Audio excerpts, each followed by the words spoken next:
Welcome everybody to another episode of Chopping It Up. I'm your host Ryan, aka the Eagle. Striker, cue the little eagle sound. There it is. Enjoy it. Today with me, as you can see, we have Mr. Tyler Lemon, aka Xfinity Series champion number 1 for the first season we ever had. Thanks for coming on board, bud. What's going on? Yeah, man. Thanks for having me. Appreciate it. Looking forward to this. I'll tell you what. Obviously, you're on your phone because you couldn't get your camera working. I'm just gonna say this: one big guy from another. You have a little guy voice, dude, on Discord. I envisioned a completely different person, and here we are. We just got this tank of a human being with a little voice. Well, I don't know. I mean, yeah. I don't run with a camera very often. Because I'm a big guy, and I don't know. I just like to fly underneath the radar there. But yeah. I mean, I don't know if I don't think I talk like that. But hey, man. It's all right. Brother, I had this 73 pounds soaking wet guy envisioned in my head. And then we get another big guy. Obviously, I'm a big guy myself. Jerry is. There's a lot of us, right? So, to all the John Hammonds out there, go ahead and be skin and bones, buddy. We stay warm in the winter, you know what I'm saying? I hear that, man. Yeah. So, let's start off with the basics, man. How old are you? Where are you from? What do you do for a living?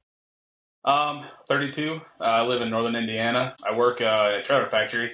We build big RVs. I'm the receiving group leader, so I handle all the forklifts, all the product coming in and stuff like that. I've lived here my whole life. Can't stand the winter. It's cold. It's like -5 right now, so ready for some warm weather. But yeah, man, that's pretty much about it.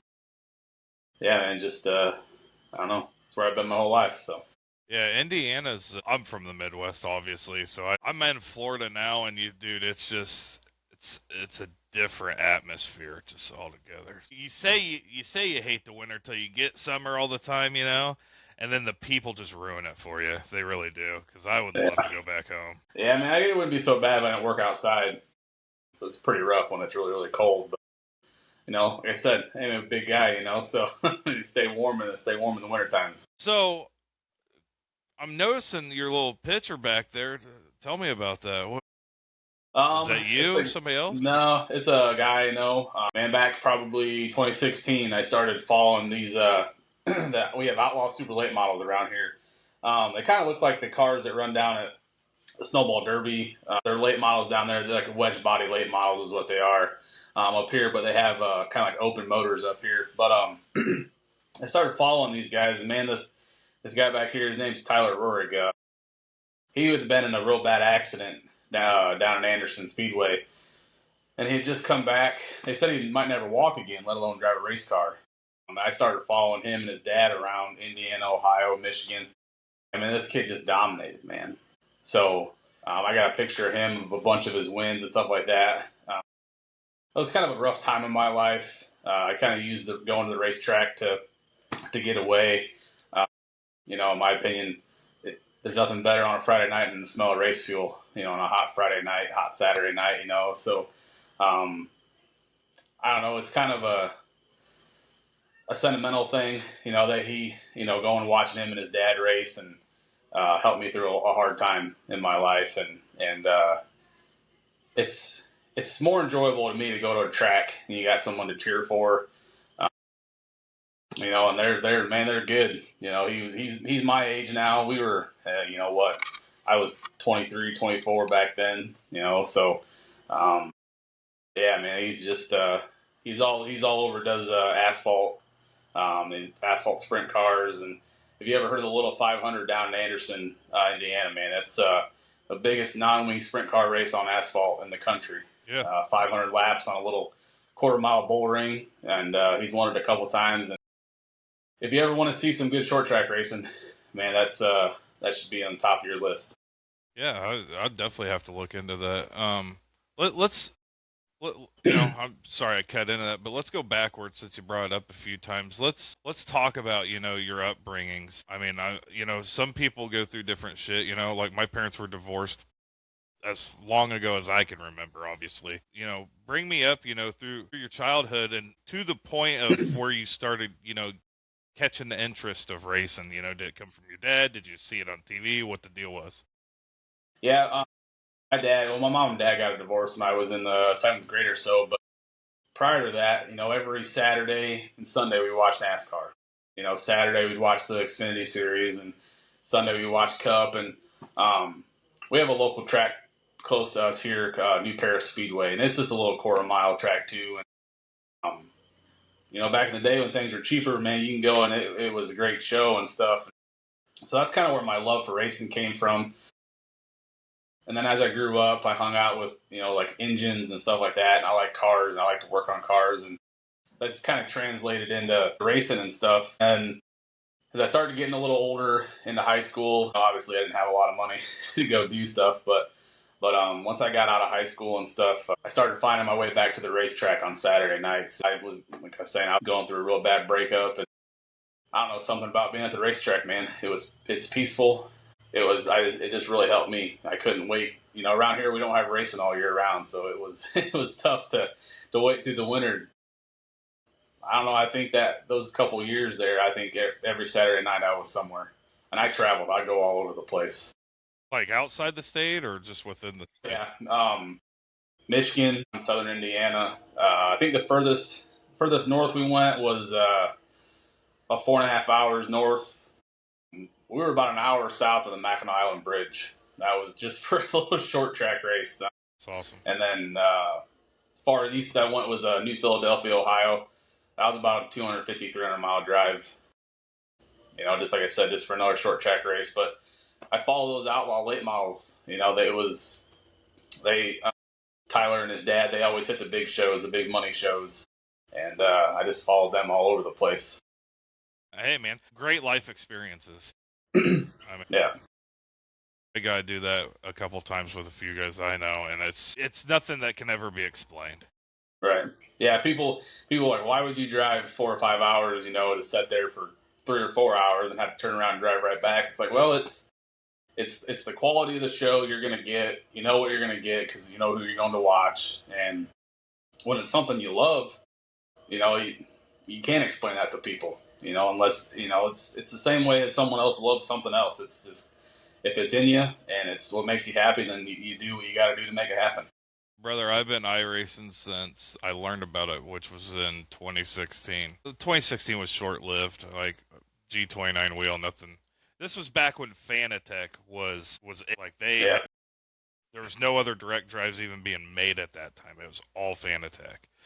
And Corsair wasn't even in the picture at that time, but Cockpits weren't a thing. I scratched that. There was a few Cockpits. I think Sim Seats was the go-to then.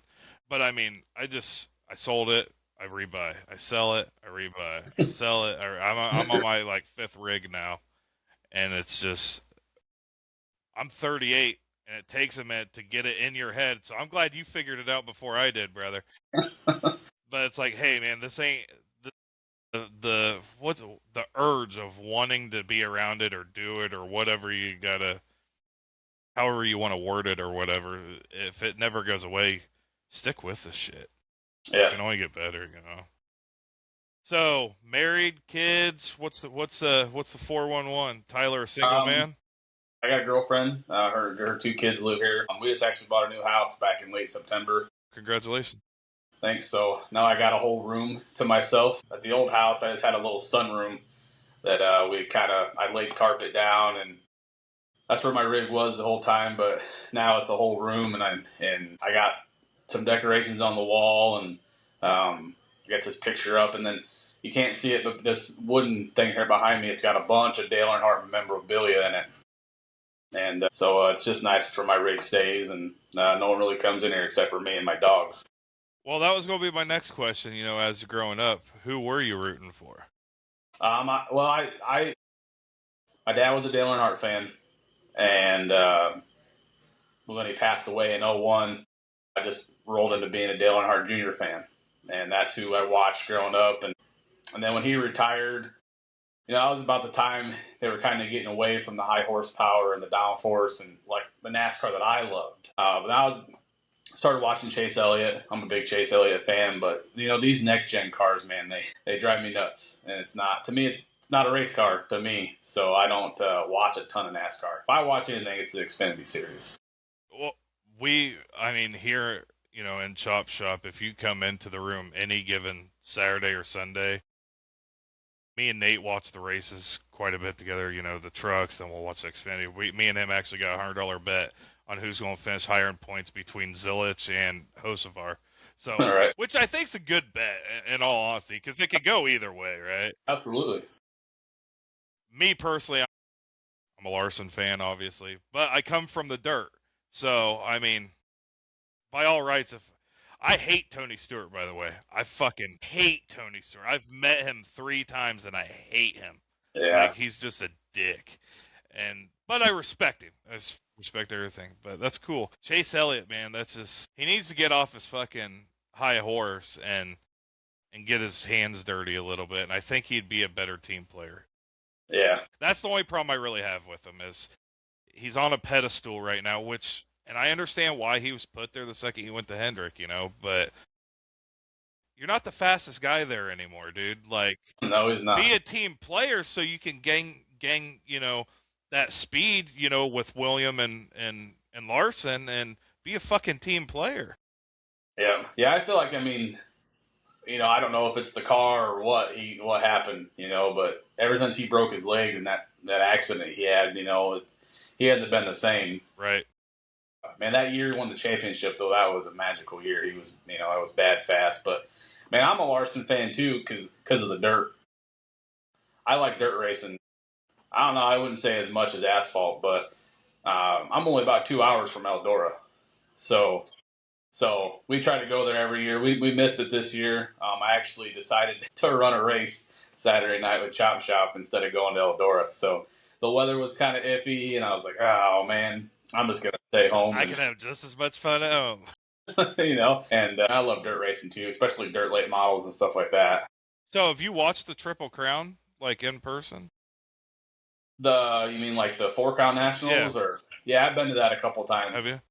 Yeah, it's fun, but the track gets real wore out, and it just slicks off, and it's kind of a one-groove track. It's a sight to see. You get to see all those different cars and stuff like that.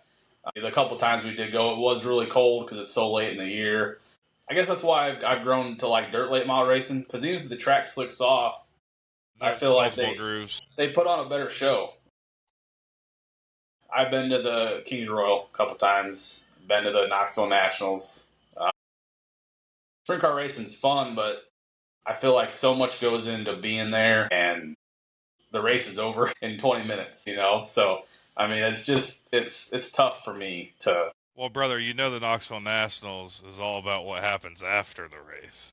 Well, see, when I went with my dad, so we're not a big, I don't drink really, and I can drink, but I don't, and I definitely would like to experience it with some buddies, maybe. I really want to go to the Gateway Dirt Nationals. Yeah. That's only about 3 or 4 hours, maybe 5 hours from us. I've heard that's crazy, is what I've heard. But yeah, that's where my love of racing comes from. So, just question, obviously. The girlfriend, is she on board fully with all this? Is she a race fan too, or is it something you've kind of introduced her to? So it's kind of funny. I bought all this stuff because I kept annoying the crap out of her. Because, I'm used to going and doing stuff, and you're not a homebody is what you're getting at. Yeah, and she is, so it was early on, and I was having a hard time adjusting to being home all the time, and I get real fidgety and stuff like that, and one day we were kind of having an argument, I guess. I was like, you know what? I'm going to go buy all the sim stuff. I said one purchase. I know what I want. It's already in a shopping cart. and I bought it, and it's actually helped us out a lot. It gives me something to do that I'm really passionate about. I'm also really competitive. And she just, I can come back here any time of the day, any time of the night, race as long as I want. It doesn't matter. She's just chill, real cool about it. So she just wants me to be a little quiet because the kids' bedrooms are right here by my sim room, But yeah, man, she's great about all this stuff. So never said a word about what I got going on. And so it's definitely a blessing for that, for sure. Well, and this is what I wish a lot more people would understand is, you know, the saying is behind every successful man's a good woman pushing him. You know, and me personally, I think the same applies for just a hobby, even, you know. Like, if you're on here a lot, the testament needs to be not to the person that's doing it, but to the person that's supporting the person doing it. Right. So that's cool, man. But from the sounds of it, you know, you were having we'll call it a disagreement, right? And you're like, oh, I'm going to buy this stuff. I'm just going to buy this stuff and we'll get it over with. So it sounds like you were flirting with possibly doing it before that even happened anyways, right? Yeah. So how So, long were you on the fence for it? well, I wanted to get into sim racing forever. You know, being a Dale Jr. fan, you know, he always talked about it, and I knew what iRacing was for a long time, and watched YouTube videos. But where we live out in the country, I didn't have the internet for it. I mean, I couldn't watch Netflix and get on Facebook without Wow. Netflix buffering. So about the time we got together, they put fiber in our little town where we lived, out in the middle of nowhere. And well, then it went from now we have internet, but I don't have the space for all this stuff. And I don't know, one day we were talking, and she's like, "Well, why don't you clean out the sunroom and you know put your rig out there?" And that's what I did. And man, you know, once I kind of decided to go ahead and bite the bullet and cry a little bit for how much money I'm going to get ready to spend, you know, we just made it happen pretty quick. It was, but I've been on here. It'll be 2 years next June. That was when I've been racing. So You're fast for 2 years only being into it. It's just I look at it kind of like as golf. I mean, I love golf. And everything's expensive, but once you're in it, it's not that bad, you know, in no, and theory. that's what I tell people. They always ask what it costs, and I try to tell them what I've spent altogether, everything, my headset, because that's where it got me. Like I had my computer custom built. The guy that built it for me, we kind of had it all laid out. This is what it was going to cost. Then this part wasn't available, so we had to change it, and we had to go to a more expensive one. And it just like the little knick-knack stuff really added up towards the end. And then I didn't really think about it. It's like, hey man, you don't have a headset, you don't have a mouse, keyboard, Stuff to make the gloves, you computer know, work. it's like nothing, you know, and it's like, man, that really got me, you know, towards the end there. But and then of course you start racing and you get addicted to it, and then well, here comes all the purchases for the tracks and the cars, and it's like, is it ever going to stop? But once you get there, man, it's nice. I can't remember the last time I bought something on iRacing. Just, you know, once it's there and you have your membership, then you're good to go. Yeah, well, and every Black Friday, you know, they have a deal for like 2 years for $150. I've been doing that for like the last 3 years now, and my subscription don't. I think it expires like 2030 right now. Wow. So like, but you save $50. It's like, why not? You know? And I listen. I'm the last person anybody should ever take financial advice from, because I blow money left and right. I always trying to find something better, cooler, faster, anything, you know. I'm buying a new sequential shifter. Like, yeah, I have good wheel and pedals, but they're not the ones that I want. Yeah. I bought a $300 Max Pappy wheel. Say what you want. I feel faster with it, so everybody else can kiss my ass. There you go. Plus, I'm pretty sure I won last night, so I'm gonna Yeah. gloat as long as I goddamn well can. The wheel works. Speaking of which, since I brought it up, let's just get into it. Last night, first race, season 3. You're the defending season 1 champion. Blake Dudley's season 2 champion. And 3, we had our first race. It's Daytona. Just so you know and you're well aware, moving forward, every first race is always going to be Daytona. Okay. Because it just feels right. You know, Yeah. like that's how I we agree. started off in real life. That's how I want to start. Now, everything else in between, I don't give a shit. You know? I will try keeping Homestead near the end most seasons, you know, just because that's the NASCAR I grew up with as well. You Yeah, know? I agree. Right. That's where the championship race should be. Right. I mean, And I don't have a problem mixing Phoenix in there. Like, we could do that too. That's cool. But I love both those tracks. But that's kind of how I am. Anyways, so last night, we're all running. Everybody knows I won. I'm going to keep saying I won, guys. It's me. It's the first plate race I've won in Chop Shop, so I'm happy as hell about it. summarize your night last night with the whole race, because we had a huge stack of cars. Yeah, Kevin had messaged me. I always log in late. That's just kind of my routine, and I don't break it because I've had a lot of success. So he's like, "Hey man," he's like, "We got 38 cars in here." I was like, "Well, damn, that's the most I think I've ever seen." Right. And I was like, "That's gonna be." I was like, "Oh, let's hope this isn't a wreck fest," But I don't remember why I qualified sixth, something like that. But I have a love-hate relationship with plate tracks. I don't like them, but I know how to race them. Kevin and I, man, I consider Kevin a good friend. I just started the race off, and I was waiting for him to come up through there. Never did, and then they were just a little too anxious in front of me. I said, "Hey, let me come down in front of you," because I wanted to go back. I didn't want nothing to do with what was going on up front.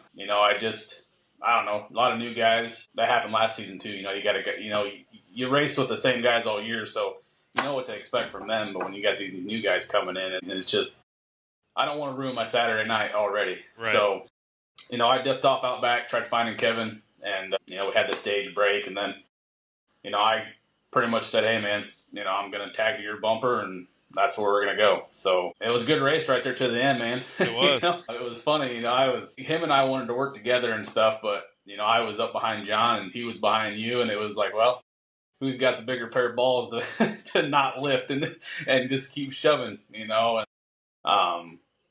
was so hoping, and so I was like, we're gonna have a photo finish, so we're gonna do it. My car was starting to get a little warm, but I wasn't gonna lift, and I didn't care who won. I just wanted to have a good finish, and then someone decided to try to make it 3 wide, and it just ruined it for all of us, except for you, of course. Yeah, I got lucky. And then I didn't even know that they wrecked again there, right behind you, coming to the line, because I didn't know. I shut my computer, but I was kind of frustrated, so Right. I just logged out and shut it off real quick. Yeah, I mean, it was fun, for the amount of cars and the amount of new guys that we had. I think it was a pretty damn clean race. I agree, and I'm happy you said that, because I fully agree. For what we had 8 or 9 cautions.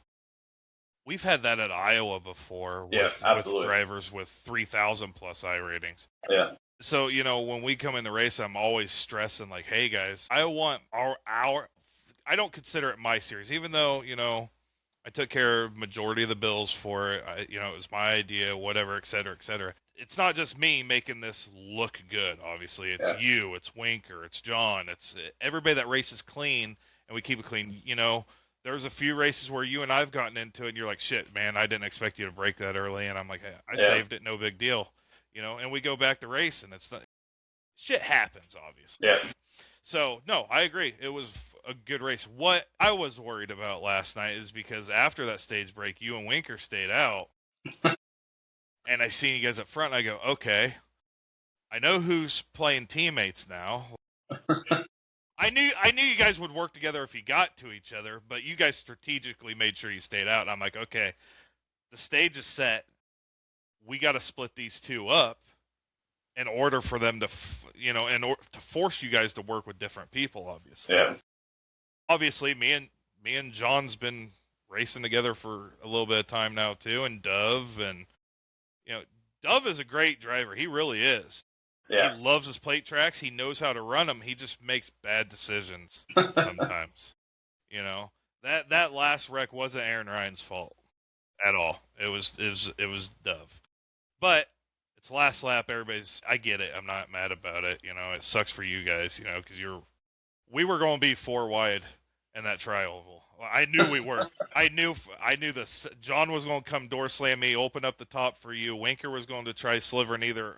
I don't know. I didn't know where he was going to go, but he had an option of, bottom or outside of me. But I was more worried. I was telling John the whole time, I'm like, we got to hold these two behind us, because if they somehow collectively get front to back, you and I need to get front to back, because it's a drag race. But I didn't know where your guys' minds was. I was hoping you guys would stay with us and just all of us race it out, But I told Winker over the radio, don't fucking lift.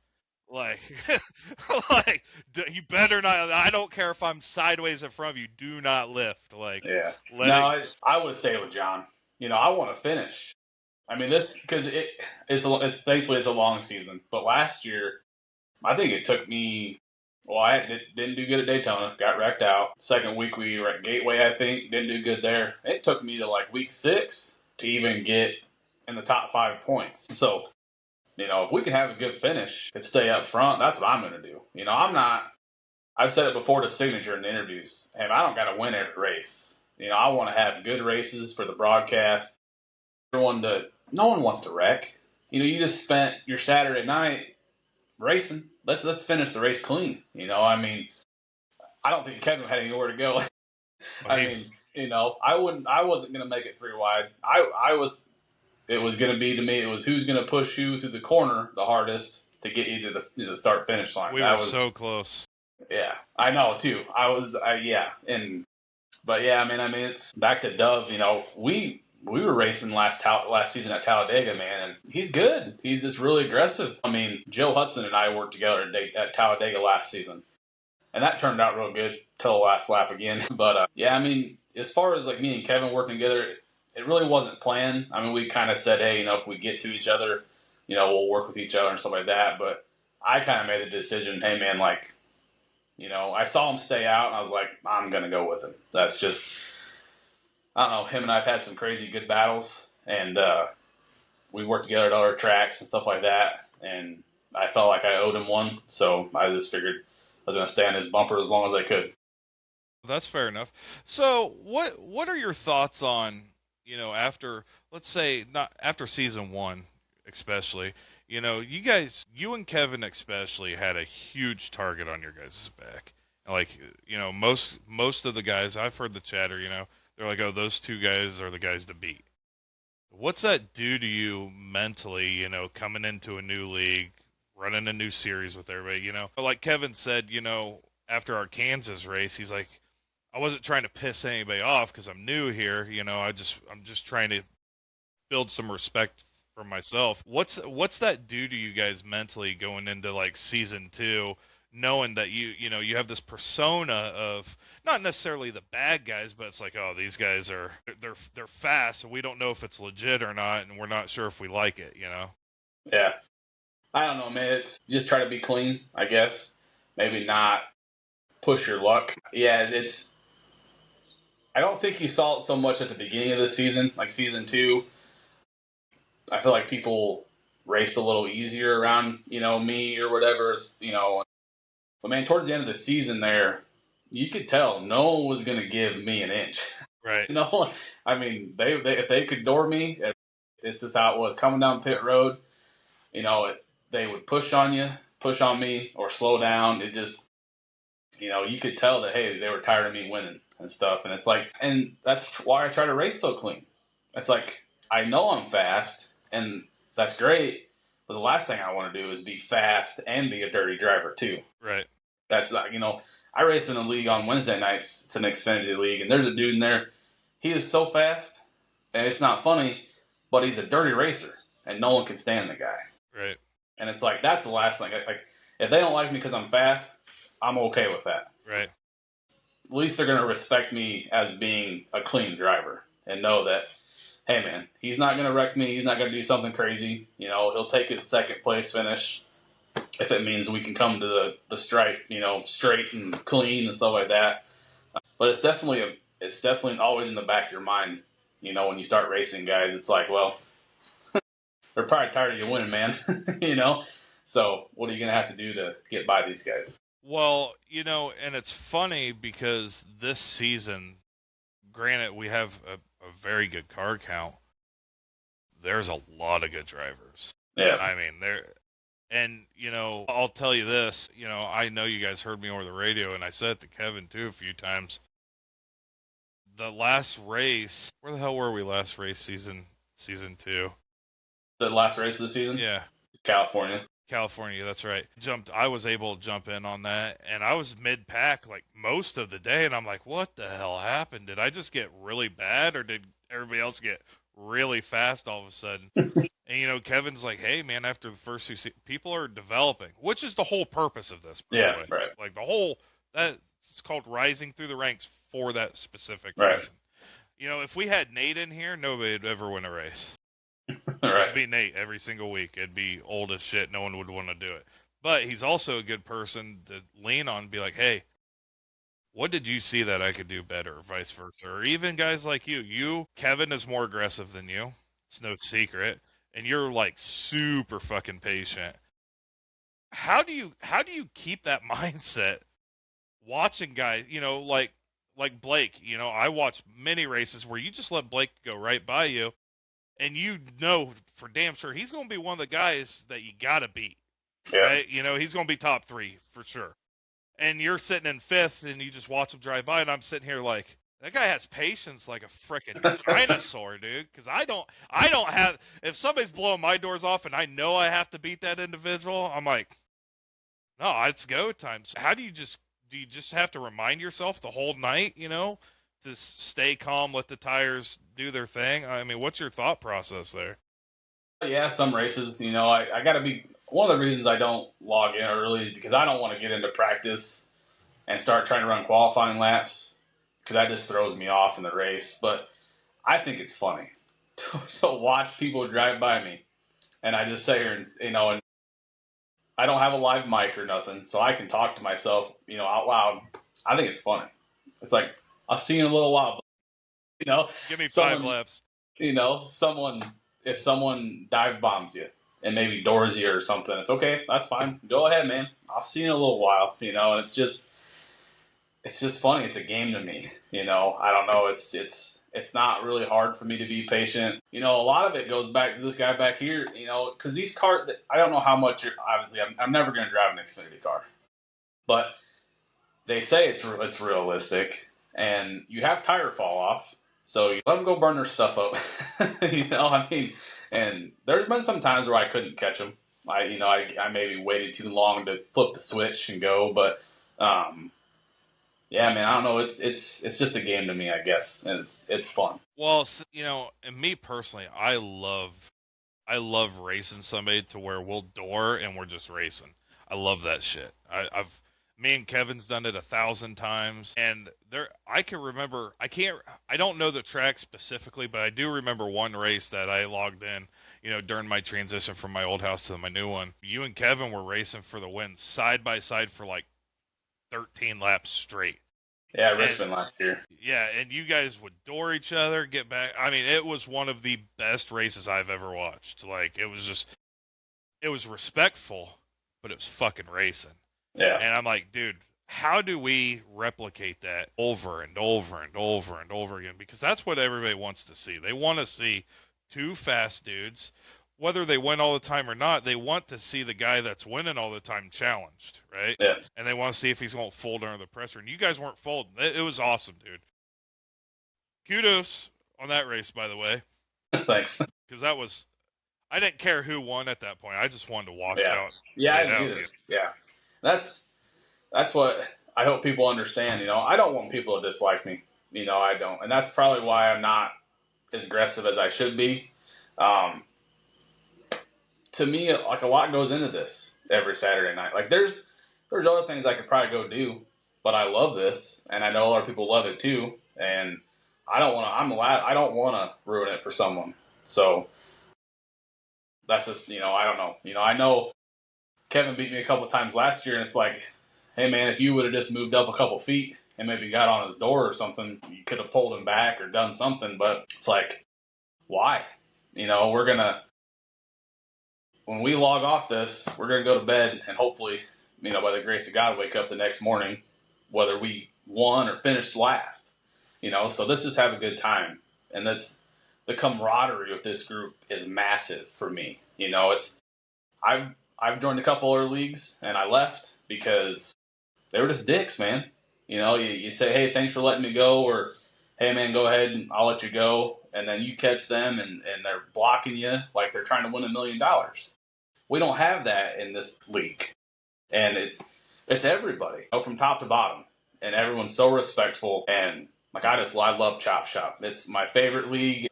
As far as I'm concerned, it's the best damn league in iRacing. Not just from talent, but they're just good dudes to race with. If I'm going to be spending my Saturday nights with some people, this is the crew I want to spend my Saturday nights with. Well, and I could tell you right now, and I think I speak for John and Mike, that, that means a lot. I mean, it really does, especially somebody that hasn't. I wouldn't say you haven't been here long. I mean, you're part of the group now, But when you get somebody in there that says those things about you, it means we're doing, us as admins and the owners. It means we're doing whatever's the correct way of doing it. And don't get me wrong. Last night, tempers flare. You're a smart man. You're like, fuck it, click. I'm shutting everything down. John. John said something. John knows better. John's been penalized more than anybody in the entire league, and he owns the damn thing. So it's like, if we're willing to hang the owner for shit, no one's special here. You know what I mean? Like, people have responsibilities. People do the things that they do. But at the end of the day, it's going to be fair. That's all there is to it. If we had to suspend John for multiple races, we would. And that's the guy that owns the league. Does he pay for every series like everybody else has to? No, probably not. He owns the fucking league. That's the benefit he gets. He's done paid for everything else. But no, dude, that means a lot. I appreciate you saying that. I really do. Because I work my ass off to make it as good as I possibly can myself. And like I said last night in the interviews, I got a lot of help. And even from you guys, you might not be in there physically helping, set up schedule, pay bills, whatever. You're making the racing fun for everybody, and that goes, leaps and bounds beyond anything else. Yeah, money's cool to pay the bills, but good racing is what's important. What we're trying to push as a product.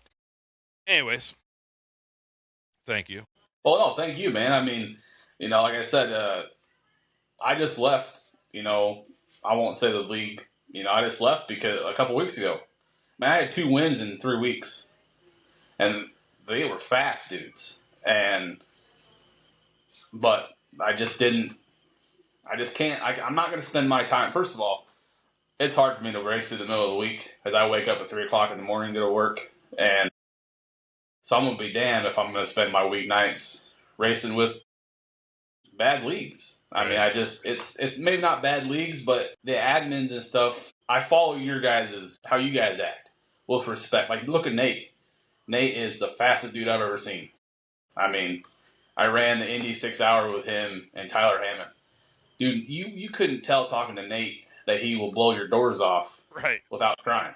Right. I mean, you don't get that, right? Like, usually with high I-rating guys, you have the attitude and the ego, and it's like, guys, we're not doing this for a living. Right. Like, calm down and stop ruining it for everybody else. So like, it's because of people like Nate and you and John and how you guys race and Striker. I've run with Striker on Friday nights. Like, you're just good people, man. And it's like, to me, that's big. I mean, I feel like I can race with anybody. I probably can't race with Nate. I don't think any of us can except for Striker. But yeah, I mean, I just try to follow your guys' cue. And the admins, in my opinion, the admins have the responsibility to bring in good people. And, how you guys act is how, at least I'm going to act. And if you're an admin and you're on the track being a turd, well, how can you expect other people to do this, to do different? You gotta And lead you by guys aren't, example. yeah, you guys aren't like that. I mean, yeah, like John got mad. I got mad last night. Pissed Nate off. He yelled at us on the radio. Hey, man, like, it's going to happen. And I try not to let that happen. But, yeah, I mean, it's just, I don't know. I wish all leagues were like you guys, because it's just enjoyable, man. It's my favorite part. Like, I can't wait for next Saturday night. Like, I'm ready to go, man. Like, I mean, it sucks because I won't be there, and I'm just sitting here thinking like, these fuckers are gonna pull so many points on me, which is why I was so ecstatic to get the win last time. Like, okay, right. that puts me in a good position to lose, a shitload of points for the next 2 weeks, to where I might not completely be out of the other runnings. If you win one and then John wins one or Winker wins one, you're not going to take off from me, so I could stay in it. Yeah, you'll be fine, man. I mean, I think Kevin missed 3 races last year, and he was right back up there, so I think it'll be all right. I do think with the car counts that we have, there's going to be more DNFs, even from guys like us, it's just inevitable. In all honesty, we're going to get. Think, did you guys invert last season, season 2? No, it was just season 1. Just season 1.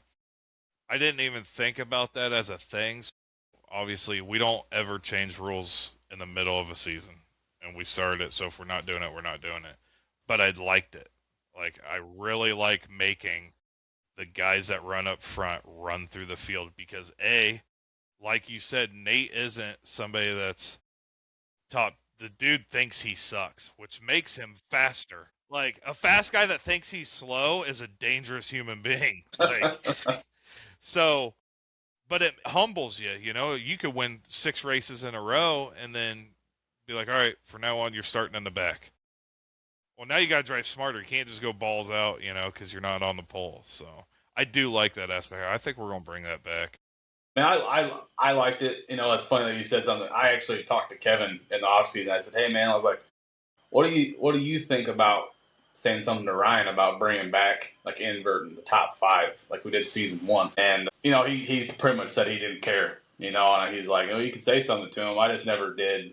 I probably should have. But, I mean, I feel like it helped develop people quicker because, hey man, like some guys might not know how to do a restart because they've never been up front before. And hey man, it's a whole different animal being on the front row to even being in the second row. It's different. You got rules to follow, and there's been a couple of times where I've struggled, not going pace car speed, not, and someone has to come over. Like I know Nate last year, like he's like, hey, you're going too slow, pick it up. Oh, okay. I just wasn't paying attention. But I would definitely be a fan, of bringing that back. It's something, man, to run through the field like that. It's I don't know. It makes everyone better, in my opinion. I agree. I definitely agree, and I think that's something. Again, we normally don't change rules during the season. I'll talk to them, just see what they think of it, because I mean we're only 1 race in. I don't think it's really gonna matter. And it was Daytona. I mean, no, you're not going to invert the first race of the season, anyways. Right. Exactly. Unless you inverted like the top 5 from last year. But I mean, yeah, it's kind of pointless on a plate. But I do that is a good observation though, because like you said, if you've never restarted up front, how are you going to know? Especially in Chop Shop, we give the leader the option top or bottom. And that Daytona doesn't matter all that much. But last night on that final restart, I wanted Kevin behind me because he was pushing me the previous restart on the high side. So I was like, okay, he's third, he's on the bottom. And John's like, well, you want top again? I go, nah, man, I'm going to take the bottom. He goes, why? Don't fucking worry about it, man. There's a reason why I'm choosing the bottom. He knew why. But it worked out in our favor regardless because you two were going to be side by side regardless. Now, if it would have been,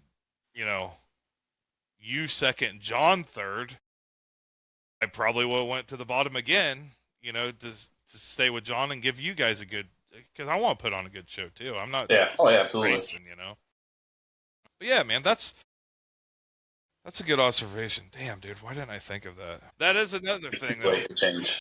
Well, you guys, it helps me by everybody speaking up though. Like if they're like, hey man, I don't like this, I like this, and I'll ask like, why don't you like that? Give me your input so I know, what to change. Like a lot of people are like, hey man, there's not enough races in the regular season for us to miss 1 or 2 and get screwed out of the playoffs. So I added 6 races on top of it, And granted, the schedule's set up around John. The reason there's so many buys is because John has work nights those nights, and he really wanted to race the series. What am I going to tell the league owner anyways? No. 2, I could, because John's not that kind of league owner, he doesn't wear that hat. So we developed around him. I told him, I'm like, dude, if you miss a ton of races, we're not doing it next season. Like, you're just going to have to make what you can make and miss what you miss type of shit, But anyways, long story short, I like that idea, and I think I won't talk to him about that because I like the inverted. It makes it fun for everybody, I think. And I don't think. I love the schedule. I mean, yeah. I mean, it's great. I love the bye weeks. I'm a big hockey fan. I live far enough north where it gets cold. So, and hockey is my second love. And it's in the summertime, it's not a big deal, but in the wintertime, sometimes it's, do I race or do I go to the hockey game with my dad? That's something that's my dad and I's thing now. He's getting too old to go sit in the sun and go to racetracks and stuff. But so it's like, hey man, it's a long season, but we got all these bye weeks. And it's like, that's awesome. I Hockey was game, so hockey pumped. game, hockey game. Yeah, I already did, man. I already went through the schedule. I was like, hey man, we can go this night, this night. So yeah, I love the schedule. So Absolutely. you and your dad are like crazy close.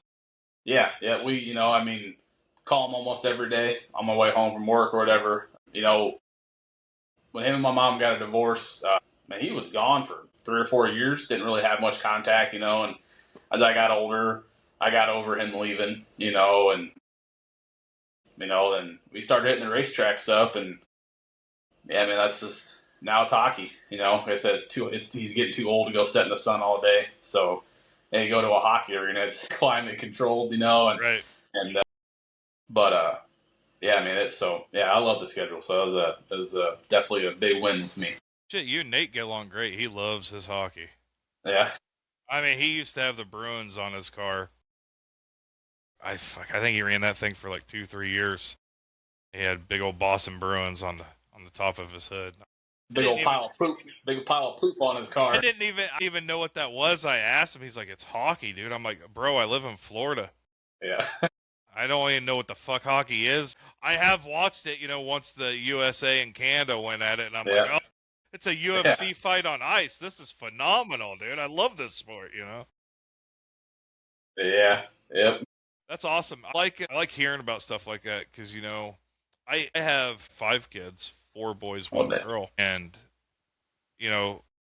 Tyler is John's son, and he just built him a whole new rig and stuff, and I'm like, I hope I'm as good of a father as like your dad is, and John is to his kid. Like I want that growing up because I didn't have that growing up myself, So I love hearing shit like that all the time. Like it's just because I don't have a relationship with my dad, so I like live vicariously through guys like you and John and everybody that does, because I don't. Yeah, man, that's awesome. Hey, more hockey this year then. Yeah, man. Yeah, it's the ECHL, so it's like double A hockey, I guess if you use baseball terms. It goes NHL, AHL, and the ECHL. So, but hey, man, I'm a Red Wings fan. Yeah, pretty much. Gotcha. I'm a Red Wings fan, so I've been to some Red Wings games, and the only two difference from the NHL to the ECHL is the puck handling, in my opinion. I mean, I guess they're probably faster, but when you really can't tell. Hockey's definitely a good time. So I wish my dad could get into sim racing. He's on disability though, and his hands are bad. I don't know if he could even hold on to the steering wheel, but he watches me race and stuff like that, and I always call him and talk to him about it. It's a good relationship. Isn't that just a great feeling though? Just knowing there's like even just one person watching, whether it be the girlfriend, a dad, a aunt, uncle, grandparent. Like my grandparents have watched. Yeah. That's why we do it. Yeah. Like we're showing off our realistic skill in an unrealistic environment. Dude, in all honesty, I've raced actual cars, and I was bad fast at them. Like, no one would touch me on dirt. Like, I'm not saying I'm the greatest, but dude, I daydreamed about calling Kyle Larson up and like, hey, I have an extra car just to see what I got. You know what I mean? Like, maybe I could get better. But I do think a lot of guys, even guys like you, if you were to put somebody like you in a Legend on asphalt or something, you'd probably excel really fucking well at it just for the simple fact that you have that mindset of how to do it. I mean, have you ever thought about kart racing or, anything outside of the virtual stuff? Man, I dreamed about it. Man, I would love street stocks, hobby stocks, whatever, people call them different things, different areas. But, man, I wish I could. But I guess the lifestyle I like to live, it doesn't allow me to have a race car. I've had some buddies that have raced, and I've helped and hauled their cars to the track and stuff like that. And seeing the financial struggle that they go through, I just, hey, man, I like my nice new truck sitting in my garage, and And that wouldn't be, I wouldn't be able to have that if I raced. I would love it though, because you want to know, can you do it? Right. Can you really do it? I would like to think I could, just because I know I just know about it, and I grew up watching it and being around it and stuff. But I just, I don't know how people do it nowadays that do race. They got massive sponsors, I guess. That'd have to be the only way. I would love to see the breakdown of some of these guys, like who pays for all this stuff. Right. Because man, there's guys that work in the same industry as and I do. Maybe and I'm a group leader, and they're just a regular worker, and they're out there racing. It's like, man, I make more money than you do. How the heck are you affording this stuff? It's like I would love to see the breakdown, and see what it actually costs and stuff like that. But man, I tell you, it'd be amazing, man.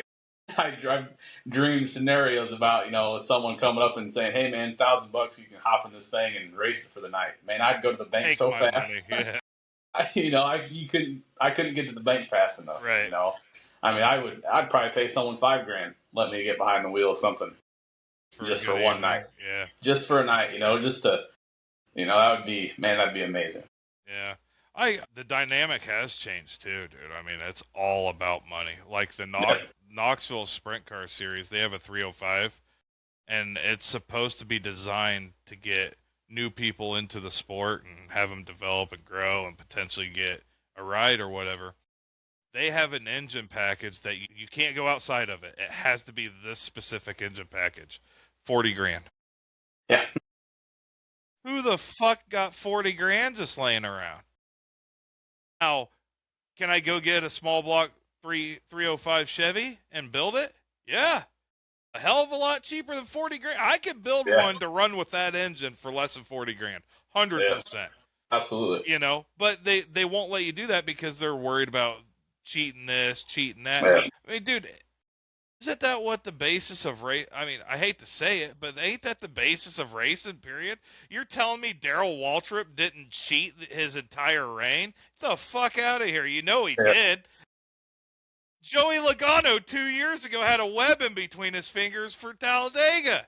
Yeah, they're still cheating. Yeah, man. Well, you ever listen to Chad Knaus talk about this stuff? Destroy the rear end of that fucking car. For Jimmy back in the day, or listen to Ray Abraham about the Rex car for Jeff Gordon. I mean, why'd they do it? Well, I mean, a perfect example is Alex Bowman at the Roval 2 years ago. Why didn't Hendrick fight it? Because the car was too late. Yeah. Hendrick didn't fight it because they were fucking cheating. Yeah. They knew. Yeah, they knew. Hell yeah, they let it go. They're like, we got 3 cars in the playoffs, whatever.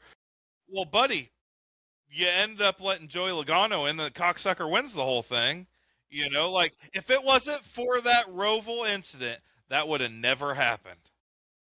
And that grinded my goddamn gears. Anyways, the whole point is racing is too expensive, and cheating's part of it. If you're not trying to find an edge any way, shape, or form, then, I mean, not all of us have a grip hack like Nate does,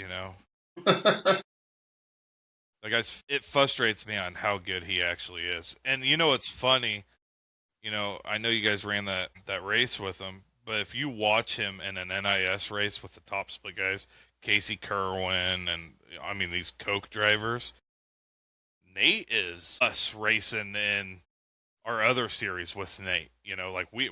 He's fast, but he gets so frustrated because he'll get his ass handed to him, and he's like, I do everything right, and these guys are still driving around me. So that's what's so great about having guys like this in the league is he doesn't view himself better than anybody at all. No. Striker doesn't either. Yeah. I mean, I'd raced with Nate a couple times on Friday night. Now he was always in front of me or blowing my doors off, but yeah, I was nervous to ask him if I could join him for the Indy 6 hours, because like I said, man, like you said earlier about Tony Stewart, you met him a few times and he's a dick, right? Like, I won't meet people like that because you have this image of them and what you think they're going to be. And then if it ruins it, it's just like, oh, well, it's just kind of a letdown, I guess. Well, like, hey man, look how high, Nate's a badass. So it's like, I'm sorry, but I thought maybe he was going to be a dick, Right. because it's what it is in iRacing. You can't talk to these guys over comms about anything. They're just dicks, And so I was nervous, man, to ask Nate if I could join him, And then he's the nicest dude, and I was like, man, this is Shit, I this is got nice. raced with this guy more. Yeah, this is nice, man. He's a great guy and he's just crazy fast. And you sit there and you watch him, and it's like, go to the in car camera. It's like, I am doing exactly what he is doing, and he is a second faster than me. Like, what is going on here, But I have this hey, argument with him daily, dude. I'm like, dude, I run it in just as deep as you. He goes, yeah, but you're not getting to the wall as fast as me. I'm like, so that's it? He goes, well, that and this and this and this and this. Like we literally watched an hour worth of Pocono today from our last Cup race because I practiced with him for about an hour, and I was like, hey, let's go back and watch this. Tell me what you see. And he's like, oh, you weren't close enough to the wall. I go, what the fuck do you mean I wasn't close enough to the wall? He goes, well, dude, you're losing draft. He goes, watch. He goes, this lap you're close to the wall, and he wasn't wrong. And it's just, I'm sitting here thinking like, how the fuck do I get this mindset? Especially when you got Tyler Lemon on the inside of you, Winker on the outside of you, and you're like, okay, I still have to hit my marks in the corner. I have to predict where both these cars are going to be on me, and I have to try to throw as much dirty air on them as possible so I can get the hell around them as clean as I can. yeah. And this motherfucker is just like second nature. And me, I'm sitting here trying to do calculus on my keyboard to figure it out. Whatever. Anyway, so what's your plans moving forward? Do you think racing in the Xfinity Series or in Chop Shop? I mean, I don't know if you have any more road racing you want to do or other series you want to do. I love sports car racing. So I'm not sure who I'm gonna try to run. I'm gonna run the Rolex this year. I got cold feet with the guys I was gonna run with last year, so I know there's been some chat, in your guys' endurance tab. Of course, I'm sure Nate's gonna do it. So we'll just see when it gets a little closer. There was another group I ran with the Sebring 12 with last year, so I don't know. But I'm definitely going to try to do some more endurance races. Maybe should try to join Nate some more.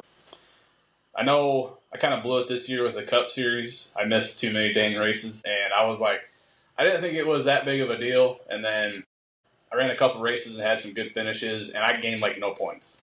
I mean, I gained no ground on anybody. I was like, man, so I'm kind of out for the Cup until next season. I'm going to try to hit that harder next season, but I wish I could race more through the week. It's just hard, man. I joined Kevin. He's got a league, truck league on Tuesday nights, and it's just hard, man. I mean, I'm 32 and getting up that early on 4 hours sleep and then having to go put in 11-hour days or whatever it's going to be. Who knows? I never know what it's going to be. It's hard, man. I wish I could join. I'd love to run every single, car you guys race. I'd love to join them all. It's just with work schedule, it's probably just going to be Cup on Fridays and Xfinity on Saturdays. I understand. As long as you guys will have me, on Saturday nights and stuff like that. We love having you guys, man. Even if you hit 4,000 I rating this season, you're grandfathered in. I mean, well, actually, I want to get your opinion on how do you guys? So obviously, my I rating is only like 2,500. Okay, well, that's not how do you guys go about doing stuff like that? I just don't race officials and ovals. What is your guys' mindset towards that and those guys? So here's my mindset. I don't care. As long as they meet the I rating cap when they join, we're good. Yeah. And like you said, a lot of people don't race officials ever. Yeah. And I get that. They're horrible. Right. If you got to the point to where you're winning like Nate does, just week in, week out, I'd probably have to be like, hey, man, you kind of outgrew the talent pool here. You need to kind of, even if your I rating was still 1,500, you obviously driving of a 5,000 guy. You know what I mean? Yeah, right. But again, the pool is getting so big, it's going to get harder and harder and harder. Blake is not. He's not a pushover. No. And back to the whole people being close to their dad. I love having the Dudley guys in there. I think it's. I'm good friends with Robert. I've talked to him several times. He's a grumpy old prick, but he's a great dude. He will race you clean. He makes mistakes. You make mistakes. As long as you're, this is what I wish more people would understand. If you're man enough, just be like, fuck, dude, that was my bad. It's done. Yeah, absolutely. Oh, absolutely. And that's one of the good things Chop Shop does. Within 48 hours, if it hasn't been squashed yet, we're going to squash it. Because we don't want that. I don't know if you've seen the Discord, but there's always somebody in there, it seems like. And, it's week 13. No one's racing officials, I mean, some might be, but I'm not. We're just hanging out, talking shit, figuring out where we could be faster or what did we do wrong here, whatever. So, dude, if you're ever bored and you see people in there, more than welcome, always. And this goes out for anybody out there. Come in, man. Shoot the shit. Get to know some of these guys. All right. Hell yeah, man. I appreciate it. Yeah, I mean, if you ever have computer issues, Stryker knows anything and everything when it comes to all these crazy settings that we deal with. Which brings me up, what are you racing on? You said you had the shopping cart full of shit. I see you're sitting in a racing seat, but Yeah.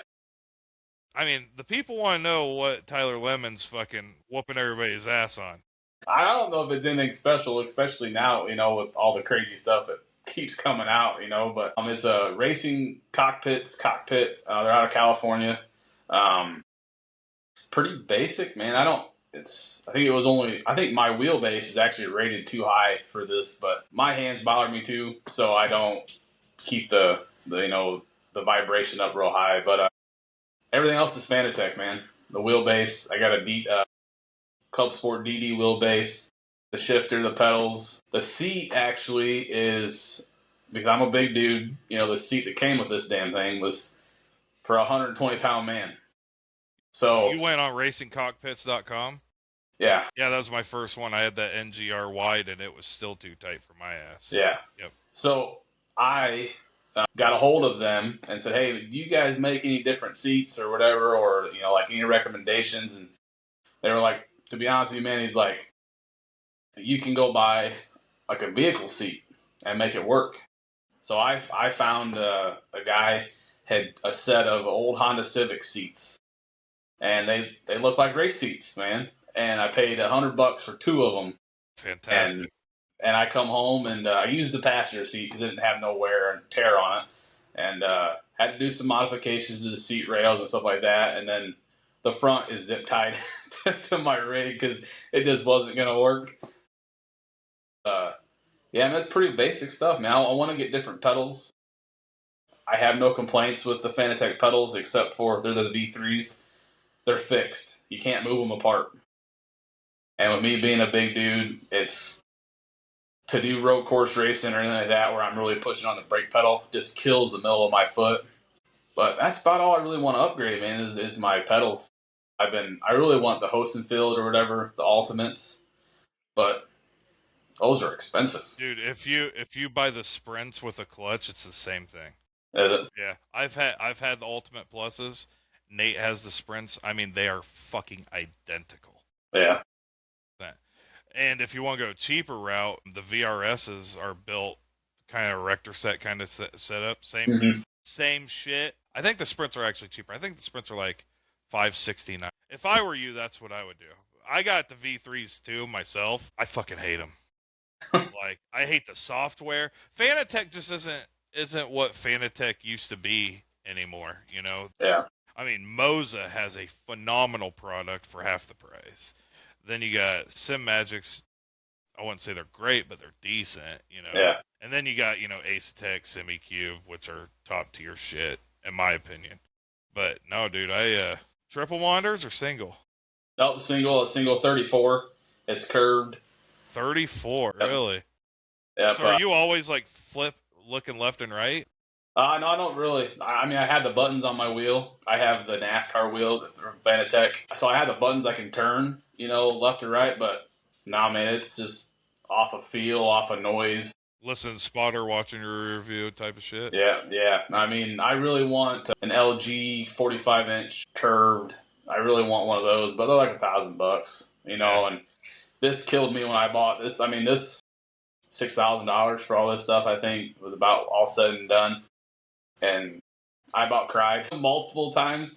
So it's been hard for me to pull the trigger. And I mean, I've been doing pretty decent with what I got, so I mean, eventually I'll get a bigger screen and some different pedals. But for oval racing and stuff like that, these pedals are fine for me. I've got a side footrest from Etsy I bought on the gas pedal, so it helps keep my foot from sliding off. And then I have the fluid dampener on the throttle too, so I can Really? adjust the stiffness. That come from the dirt stuff, like helping me not spin the tires racing late models or whatever. The brake is just what it was from them, and then I made a couple adjustments to it, and that's really helped me out with like sports car stuff. I think I picked up a half a second by loosening up the pedal because it was so stiff I wasn't getting full pedal movement out of it. But if we could replicate these pedals and make them move apart, Wider, yeah. I would probably never move. I'd never change. I just, in my opinion, I don't have any issues with them. That's crazy. I took that dampener off my throttle, dude, because it didn't come back as fast as I wanted it to. It was kind Really? of like a gradual back, and it Yeah. just messed with me. But I did leave the brake pedals. My brake pedal's super soft. Like, I can't rest my foot on it because I'll apply brake. But it helps me, like, gauge the range of, like, 5% to 20 to 30, Yeah. etc. So, I hate them, to be honest with you. I've heard a lot of people say, and then, I mean, the software. So I will say that the biggest issue I've had is with the shifter. Because I want to be authentic, so I would use the H pattern. Well, man, there was a couple races during the playoffs that I had it. I went to go from second to third, and it went to first. No. And started doing some research, and it's a common thing, And I had my buddy tear into this shifter and try to put some electrical tape in there to try to fix it. So now anymore, I use my paddles on my steering wheel because I just, it's you don't want to ruin your race, So I know there's a bunch of different shifters out there and stuff like that, So I guess in a perfect world, I'd get new pedals, a new shifter, and a different screen. But I mean, the paddles that I have, that was an expensive piece to add to that wheel. It's the biggest complaint is they're too far away. Yep. So you can't use them for sports car stuff. So I've got a GT3 wheel I use for sports cars. But yeah, on my NASCAR wheel here, you can see, but I got these paddles right here, and that's just what I use. I just take my hand off the wheel and whack them that way, So, but yeah, I don't know, man. I mean, when I bought all this stuff, I thought Fanatec was the best of the best. I think they were on their way out of being the best of the best. I just didn't know. I mean, stuff like that, but it works for now. Well, they were just really the first company to be introduced for like direct drive. Yeah. Dude, there are a lot of people still racing on G29. I mean, and they're fast. I can't do it. Like, I'm a bougie bitch. That's all there is to it. I feel like I have to have top tier stuff to do well. Like I have a Max Pappy wheel right here. I want one of those wheels. I want one. It's 15 inches. I used to have your same wheel, and me and Striker's gonna love listening to this podcast for this reason. But last night, me and Striker were talking because they have a Dale Earnhardt Jr., the Bass Pro Shops edition, and the not the Sun Kiss, Sun Drop, or whatever the fucking drink was. Yep. They have two of his additional wheels. I ordered both of them, and I'm sending Nate the Bass Pro one because he was a Truex fan. Kind of my appreciation for him RCing for us, But I'm going to be raffling this one off, just so you know. Oh, really? Yep, we're going to do $20 tickets, and we'll raffle it off. I even got the little $70 fucking center cap that goes with it. But no, anyways, the whole point of me saying that is your wheel's 13 inches. It's like 13.78 or something like that in diameter. Striker thought he had a 15-inch wheel the whole time. I'm like, but you got to come play with the big boys. Get you a big boy wheel. 15 inches makes a big difference for reactions. I'm just saying this. I won last night. I know what I'm talking about. Oh, here we go. Yeah, I mean, I steer wheel. I hold the wheel weird, I guess. I'm at like a 10 and a 4. I don't know if Like it's because I'm this? a big, like this is how I race. So this hand's that and that hand's down Okay. there. Yeah. I don't know if it's because I'm a big dude and I don't have, I'm not really flexible, but it's easier for me in the corners to have my hand here. So that way when I'm turning, they're about equal, I guess, if that makes sense. It's just something for comfort, made me comfortable. I don't know. It's just, they don't even offer that wheel no more. I know they did So DC I that. bet I could probably sell it, to somebody, and get a Max Papless wheel. But where do you even order that stuff from? I've looked and Guy.com. yeah, Yeah. and it just works. Yeah. So you have a universal bolt pattern, obviously. Oh, okay, See, when I hold, so these little holes are for butt, like, your talk. yeah, But now they just got it where it straps around. I got one ordered. But see, when I race, I rest my thumbs. I rest my thumbs right here, and then the main thing that I've started learning and I didn't do it on the Fantech wheels, I pay attention to my center stripe more. So I make sure I'm not giving too much wheel input. yeah, 90 is his max. Like, you don't want to go past 90. And yeah. you don't want to be going 90 exiting a corner anyway. So I'm constantly doing this notion, trying to get my wheels to straighten up so I can head toward the wall. But no, so like, here's the same hub that all those come with. And I mean, Yeah. I just mounted it right up against there. That's the same hub I've got. It looks like the same one I've got on Yeah. my. It is. Yeah, it's the same hub. Yeah, and it mounts to that. Hell yeah. Yeah, it just mounts right to the top. Boom. Oh man, So heck you yeah. still got your buttons and shit. Yeah. But yeah, man, make sure you keep an eye on. I'll probably do it after Christmas, once I get Okay. those other wheels in. Because obviously I didn't just spend $500 on 2 wheels. It hurts me because I didn't want to get rid of both of them. I was like, man, they're going to be sold out, and they never do shit like this. Like, they're going to be sold out so fast. And Stryker bought one, I bought the 2, and I was like, oh, maybe I won't get rid of any of them. I'll just collect them, because they got to be worth something sometime. But it's like, you bought them, use the damn things. You can get them rewrapped. I mean, it's Yeah. not a big deal. No, dude, I highly suggest. I think it's a great product. Yeah, it is what it is.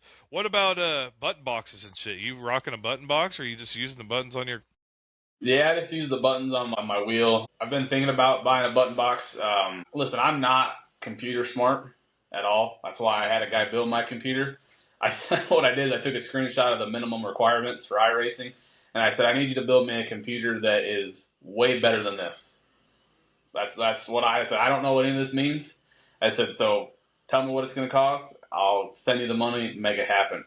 So I'm just not good at setting stuff up. That's probably why the camera's not working, because my buddy set it up for me like months ago, and then we moved and everything got taken apart. Right. I'm lost with this stuff. I mean, it's just so getting a button box, like, I don't know how they even work. I wouldn't even know where to start.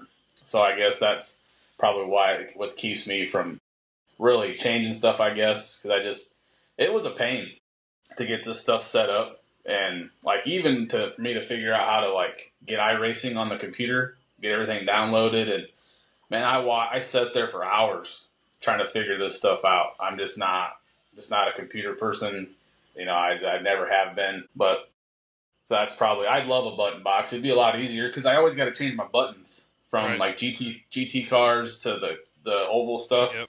Then I got to go remap everything, Yep.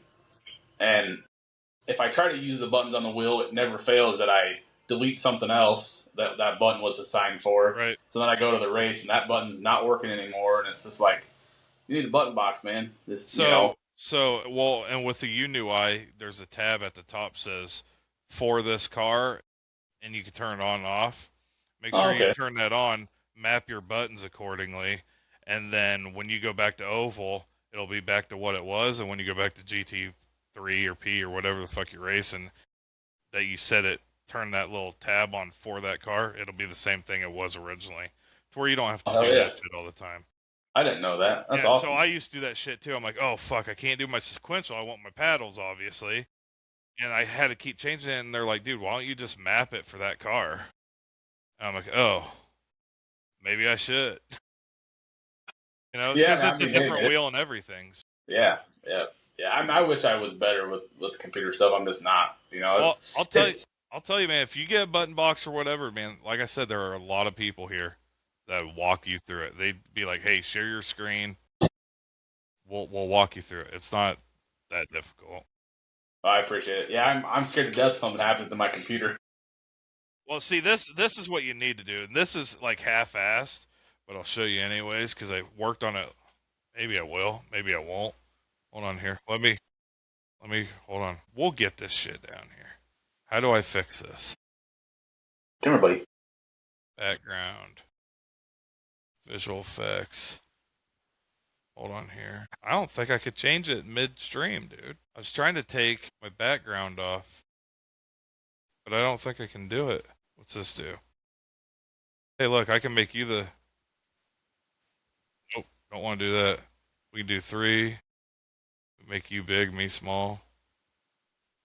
I'm All gonna right. let my dog out of my room real quick. Yeah, you're all right. Come on, baby. See mom. It doesn't matter. I can't do it.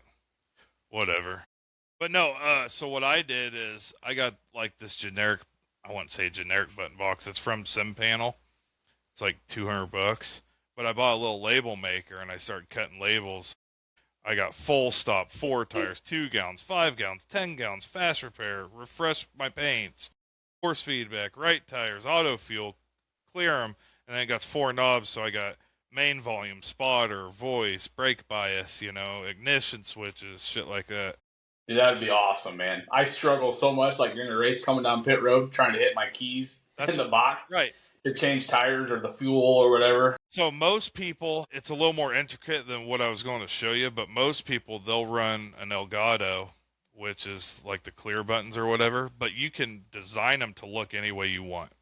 You put website logos on them, nudes, whatever picture you want, you can have for the button. Well, they have them for pit stops too. So say like 4 tires, you just map it to that button, click on it. I mean, there's a process obviously, and you just hit that button, then it's always there. So you look there, and you don't have labels everywhere. It's the button is the label. But if you ever get around to it, like get you an 8-button little Elgato, we can walk you through it. We have files beyond files beyond files of shit. So That's cool. Don't ever feel defeated, brother. Like we're all idiots in some way. Yeah, I struggle with that for sure. I know when I ordered my cockpit from the same company, it took me forever to put that stupid thing together, and I'm like, well, why didn't they just do this? Yeah. You I know, know. like- Yeah, man. It took me 2 months, I think. It was horrible, and I'm a big dude. I don't like crawling around on the ground. Yeah, right. So I built it on a table, and it just kept getting heavier and heavier, and the table started bending. And I was like, we got to get this thing on the ground. It took 4 of us to haul my old one out when I sold it, and they're like, really? This don't look that heavy. I'm like, dude, I bet you this thing's every bit 800 pounds. Every bit. That's crazy. I bet. Did you go with the leveling legs, the like little all thread flat leveling legs? You went with wheels? No, mine's just got nothing. I took a skid from work and I covered it in plywood, and then I carpeted it to get me up off the ground. 3 or 4 inches off the ground, and the carpet matched the carpet that was in the sunroom at the old house, so it looked really, really nice. But I mean, that's what picked me up off the ground, was just that. I was worried about them breaking. They do, by the way. I weigh like 315, so I mean, it's just always concerned. Even the wheels, I was worried, like, man, the wheels, are they going to break on me or not? And I was like, I'll just not buy nothing and just build something that I know is sturdy to get me up off the ground. Right.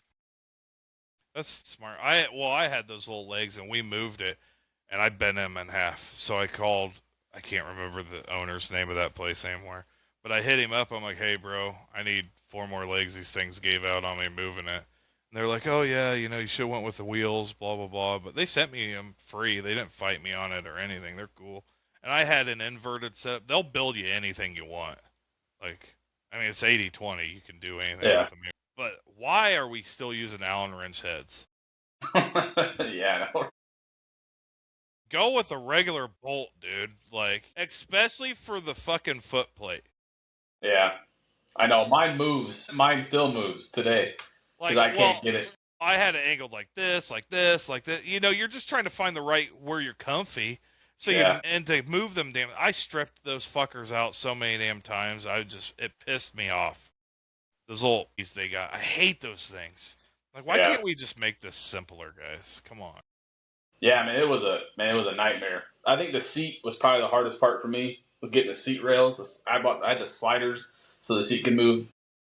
That was a nightmare, man. Oh my Getting them god, it lined was up. horrible. And then thankfully my buddy, when we got it on the ground, he come over and he got crawling around the ground and tightened everything up. So I didn't have to. So thanks to him, he's helped me move this thing. I don't know how many times too. I mean, the last time we moved it, thankfully we moved just down the road, like 3 or 4 miles. So he actually sat in the seat and held onto my monitor for me going down the road. So you didn't have to tear it all apart. Yeah, so I didn't have to take it all apart. We did have to get it into the new house. I did have to take what did I take off? I did have to take the monitor off to get in the new house, but that was it. I mean, so I've got no complaints with this rig. I mean, I was really scared to purchase something because you'd see how people set. I just kind of had an image in my mind how I wanted to set and how I wanted it to look on the screen and stuff. I don't know, man. I just saw a YouTube video and it looked right to me, and I bought it. And I don't know. I have no complaints. I guess it's small, Dude, but it's served its purpose. you win races. That's all Yeah. that matters. Yeah. Have you met Brian Rayburn yet? I've raced with him a few times. You should see his setup. Yeah. Atrocious. I mean, it is. This man is. The old school limit, the shade tree mechanics, the old guys that lift motors up off a tree branch and Yeah. work on the shit outside. That's Rayburn right there, but on an engineering standpoint. He'll take shit from an arcade game and he's like, I'll rewire these pedals to make them work. There was once, up on his ceiling, he had a rope on a pulley tied to the back of his brake cable with a little fucking eye bolt there, and he could twist the eye bolt to add and relieve brake pressure. Wow. And he's fast. Like, Man. so I'm sitting here thinking, like, I need all this nice shit, and I'm getting beat by Rayburn that went to the garage sale and built his rig. Like, Rayburn, shout out to you, buddy. I love you. You're just a hillbilly. I mean, everybody, the world needs hillbillies. I'll tell you Rayburn what. is a fucking class A, grade A fucking hillbilly. Like, I know he grew up at the family reunions looking for women. Boy, that's rough, man. We know Rayburn did that. That's rough, man. You better apologize for that one. I ain't apologize for nothing. The That's comments that I read last night in the YouTube channel talking about I won myself a slice of pizza and funny. fucking Rayburn. Hey man, everyone was happy that you won, man. We're all happy to have you back out there. Dude, I miss being out there. Here's how I am. If I had some life shit happen, whatever, had to sell my stuff, get the money, and then I miss it. But in the whole time I was going through that, don't watch the races. And then I fucked up and I watched one. And then I went back and watched all the others. And then it's just the itch was there. And I was like, I told the wife, I'm like, I'm going to buy another rig. And I actually, here's a cool story for you. The guy I sold my first one, my really, really nice one, actually runs Sebring 24 hours every year for Penske. Oh, wow. So he's like, hey, I'll bring my hauler, I'll pick it up, blah, blah, blah. We'll put it next to my race car. I'm like, okay. Didn't think anything of it. This motherfucker had a semi with a full hauler, a whole team with him. And I'm like, holy shit. Like, this guy's he's flown to, I mean, Roger Penske's flown him all over the place to run these endurance races. And the kid's got skill. And I'm like, wow, like, I'm going to get some use out of it. This guy's going to use the shit out of it. Dude, he texts me all the time. He's like, oh, check out what I did with the rig now. Check out what I did with the rig now. And I'm like, bro, I'm so bad about building rigs because you made it so much better than I did, And he's like, no, man, this is perfect. There's nothing wrong with it. I'm like, dude, I wasn't winning races like you are at all. I suck. But I won last night because I got Max Pappy. Yeah. Probably helped you had Kevin pushing you too. Brother, I am going to tell you this. You gloat as much as you can this season because the wins aren't going to come nearly as often. Yeah. Yeah. I'm saying it because I'm going to beat you.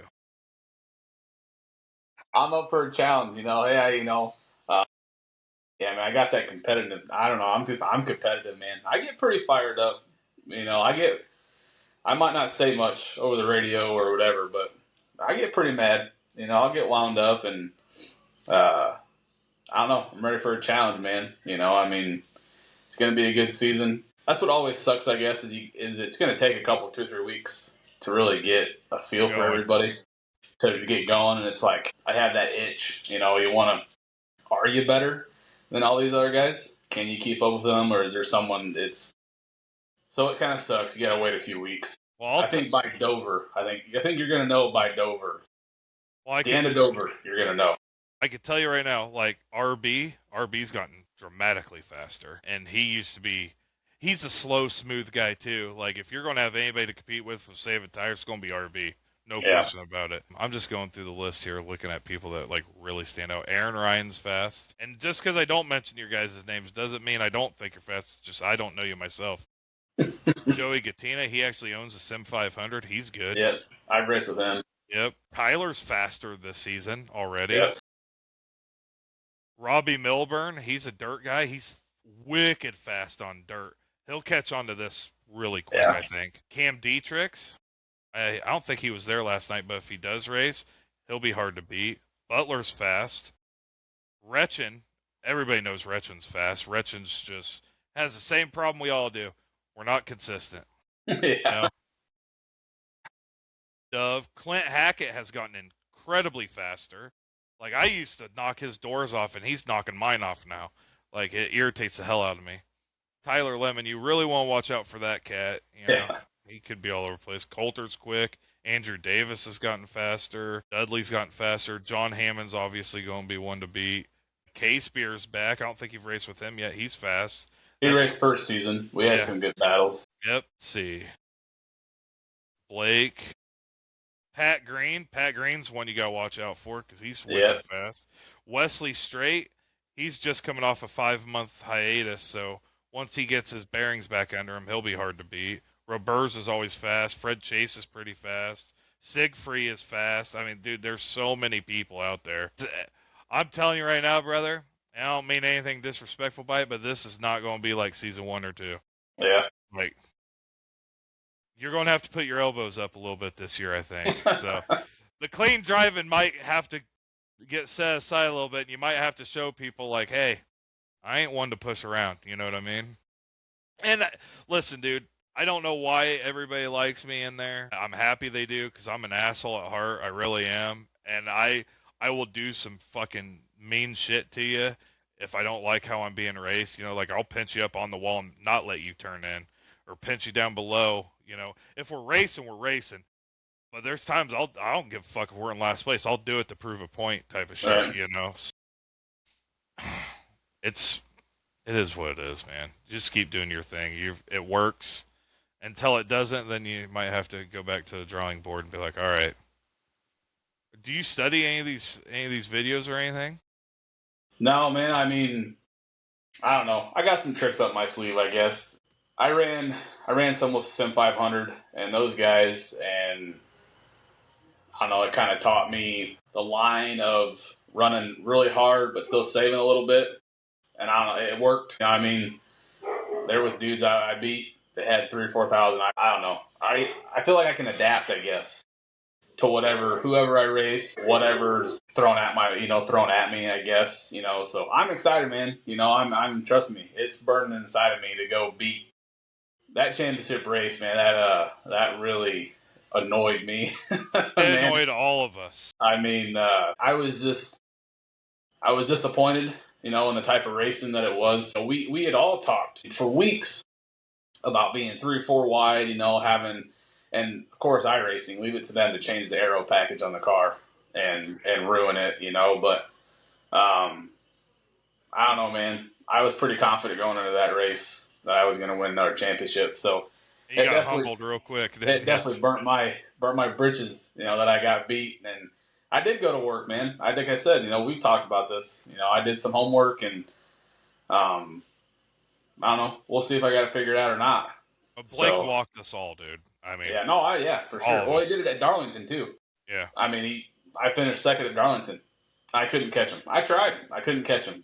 California, I had 7 second place finishes last season, and it's just like, I don't know, man. It's just I felt like I had a good season, and trust me, it's burning inside of me. It really is, man. To get out there, and I don't know. I'll race you how you race me, I guess. Just because I don't do it, don't mean I don't know how to push people off or whatever. Right? Yeah. Kevin's the exception, I guess, just because of how him and I've always raced each other. I'm going to give him more room than probably you should get. But that's just, hey, man, when we get to that level and I have that amount of respect for somebody, then go win the damn thing. I don't care. Hey, man, that's, go win it. I'll finish second, and we'll try again next week. So we'll see. The only time I get aggressive with friends like that is when we're racing for the win. Yeah. Because I mean, why not? Yeah. If you both wreck, you both wreck. It is what it is. You had a good race. I get the whole finish of first, second, but like last night, John told me, he's like, I was going to door the fuck out of you. And I was like, don't worry, I was going to door you. Like, I already had it, my mind made up. I'm like, I'm dooring this asshole. I'm going to slow his momentum down. And by me dooring him, fucks your run up. So I'm like, there's only one person I got to focus on. I got to get right back down because I know Winker's going to hug that bottom line the whole way. Yeah. Like, it was going to be a fun. I don't think we would have wrecked. No, I don't think so. But we would have been playing some ping pong. Yeah, bouncing absolutely. off each other. We might have wrecked in the trial or something, but it would have been a great ending. I wish it would have. Yeah. I hate the way it ended, but it is what it is. All right, 2 more questions. Did it really open your eyes, changing the talent pool, going to run with the Cup guys versus the Xfinity guys? There's some bad dudes in that Cup series. The cars are so different. Yeah. I guess, I knew I wasn't going to win. I knew that going in. My goal was like top 5. That was kind of my goal. And I had some top 5s. I was happy with what I did, with how I was running and stuff. But, I've been in some top split races and officials and stuff. And it all comes back to the attitude and how they drive. That's to me the biggest thing that I see is how aggressive everybody is. They're way more aggressive on Friday nights. And, maybe it's the car. I don't know. But, hey, man, you miss a corner, and you're getting drove by on the outside by multiple people, and they don't care. They will blow your door off. They will push you out of the way. They will do it nicely, but they will push you out of the way, So that's, it's definitely, they're definitely faster, Well, I think in that same sense, though, the thing that I realized when I first getting back into it is like, Nate's pace of just cruising around is me running as hard as I possibly can. Yeah. So, when you say like, oh, everybody just pushes as hard as they can, some of them aren't though. That's it feels like it to us because that's as hard as we can go. But like you compare yourself to Nate or Striker or Banks or Schaefer in the trucks, they're not like it looks like they're pushing, but they're not. Like they're just riding around, man. Like it's another Friday night for them until Nate actually pushes and you start seeing his car go sideways a little bit. You're like, holy fuck. Like, of course he has a 5-second gap on everybody, He's just, the dude's an alien. Everybody knows it. It's not a secret. Second question. Is there any current rivals or people that you kind of avoid? Come on, man. Yeah. Hey, I'm not afraid to say it. Robert Dudley and I, man, we've had it a couple times, and I'm gonna tell you why. Because he refuses to touch his radio during the race and apologize for something. I'm sorry. That's like he spun me out last season in Nashville, and I was so mad. Like listen, man, I don't like to race dirty, but I wanted to chase him down and dump him. But I knew I'd probably get in trouble, and it wasn't worth it. And I actually parked the car because I was messing with him. I started wanting to mess with him, and I was like, nope. I had fresh tires. He didn't. Blah blah blah. But yeah, man, he's one that I just let go. If I see him in my mirror, go ahead, man. We're not doing this. I have high blood pressure as it is, and I always try to take a blood pressure pill before the race. So if my heart gets beaten, I get off my rhythm and stuff. But that's probably about it, man.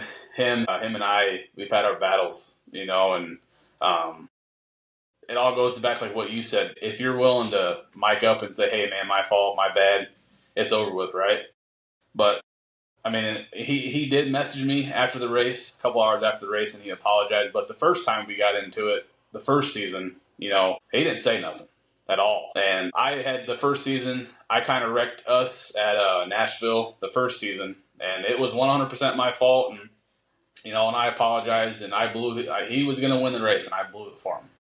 And it's just like, it was a dumb move. And I had talked about that to Signature, I don't know how many times in interviews about learning from that and not being don't drive like that and stuff. So that's probably my biggest rivalry, I guess. It's just, I don't like how he drives, man. I don't know. I don't know what else to say. That's just how it is. Well, I could tell you, Dudley he's an old school mentality guy. He's never going to mic up and say my bad, but Yeah. he will message you, Yeah. and maybe not the first time he did it because he didn't even know who the hell you were, type of thing. I don't know. Maybe you guys race together, maybe not, but I kind of know how he is. Listen, I've wrecked Dudley by accident before a few times. We're to the point now we don't even really chat about it afterwards. He knows it wasn't intentional, and I know if he does it to me, it's not intentional. Unless I think it, like, it has to be pretty visually intentional for us to really get mad at one another. So me and Dudley's good, and I'm sure you guys are too. I mean, it's just one of those things. But hey, man, you gotta have rivals. Yeah. Like, Winker's mine. Everybody knows it. It's not everybody. I mean, everybody's like, oh, Ryan and Winker's about to go at it. They're near each other, because we run each other fucking hard, but we have fun doing it.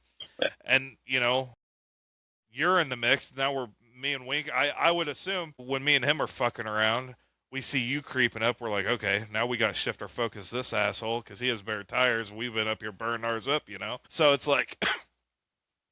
It's what I love. Like you said, the community, man. It's all about having a good community. Think of everybody in here personally as friends. Like, the RB's up in Jacksonville. If he was like, hey, man, could you help me do something? I'd drive up to Jacksonville, help the guy out. I like him. He's a good dude. And I think a lot of us would do that. And I think sometime in the future, we should all have like an outing. Yeah. You know what I mean? Yeah, man. That's, for me, it's, I don't know, like growing up, man, I played sports, and then when I got out of sports, I kind of hung out with like the farm kids and, and stuff like that, the country kids. And we always made fun of people who had friends online, and it's like, so like now it's like, well, is it really weird to be friends with someone who lives in a different state that you just race with, whatever, like to me, it's not. I mean, as you get older, hell, man, I don't talk to any of my friends from high school no more. You get older, life gets in the way, so it's like, I got Bree, that's it. She's my best friend. So, I mean, that would be awesome, man. I'd love to meet up with some of you guys. I think it'd be awesome, man. I mean, well, we'll have to physically actually do something one of these days. I know, like, Pete and Jerry met up at Vegas for a race, and they had the time of their lives. And Jerry's the kind of guy that he'd give you the shirt off his back. He really would, no question about it. And you seem like the same kind of cat he is. When I was going through my stuff, he's like, "Hey, dude, I'll make room. Like, if you need a place to stay, come up to Washington. That's clear across the country." right? But like, there's not a shadow of doubt in my mind that he would do that. He wouldn't do that for me with with hesitation. Striker, I mean, John's offered me a job. He's like, "Come up here, dude. I'll get you on." It's so tight knit, dude. That's the best part about all of it. It really is. I mean, I think everybody sees like these guys are playing a video game. They're just racing online. They don't see the camaraderie. That's beyond all that. You know what I mean? Yeah, right. So, well, that's that's why I guess I race easier. I don't want to wreck people because, man, I enjoy this. Man, this is a great time. I mean, I enjoyed the first few weeks we had off after a long season, but man, it sucked. I'm not racing. And I mean, and I've not been able to talk to you guys, and I don't know, man. I mean, sometimes I feel like I don't want people to think I'm weird. Say, hey, man, what's going on? What do that you race with or whatever. So maybe I won't say nothing, but I'm the type of person, like, I don't like to bother people. I don't want someone thinking, oh, well, what's this dude want, or whatever. That's just kind of that's how I've been my whole life. I'm always kind of in the background and stuff like that. But yeah, I mean, I love being able to talk to all you guys. Dude, again, man, if you got the time and you're bored and you're like, we're just moseying around the house. It's not a league night, dude. Jump in our Discord, dude. Just shoot the shit. Like, dude, they're playing Madden football. I mean, they're golfing. We're watching fucking racing together. I mean, dude, we're just hanging out. Like, let's see right now. I mean, there's 3 people in there right now. Striker, Dove, and Nate just hanging out. They've been in there for 5 hours Wow, hell yeah, already. man. So, like, dude, listen, if you think you're weird, I'll introduce you to Jerry Culver, and I'll show you what weird fucking is. Okay? There is absolutely nothing you can say or do that's going to catch us off guard. I promise you that. Like, we listen. Here's a good one for you.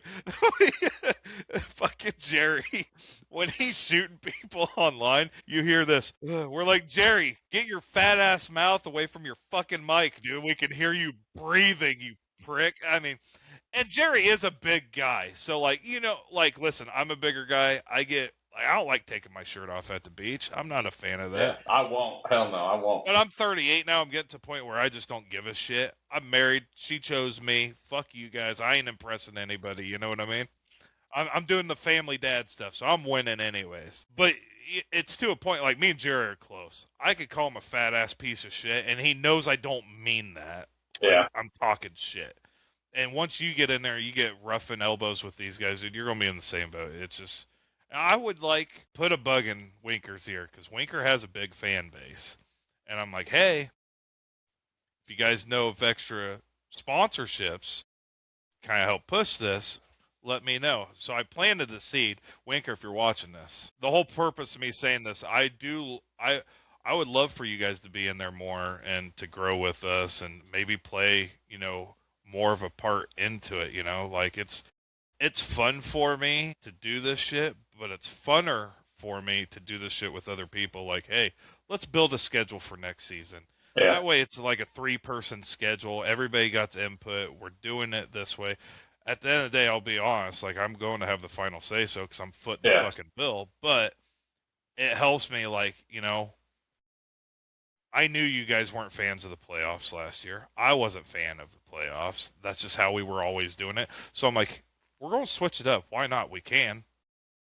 Let's do 5 weeks, cut it in half, do another 5 weeks, and the points are reset. So you could finish second every single damn race and never win a race and still win the championship.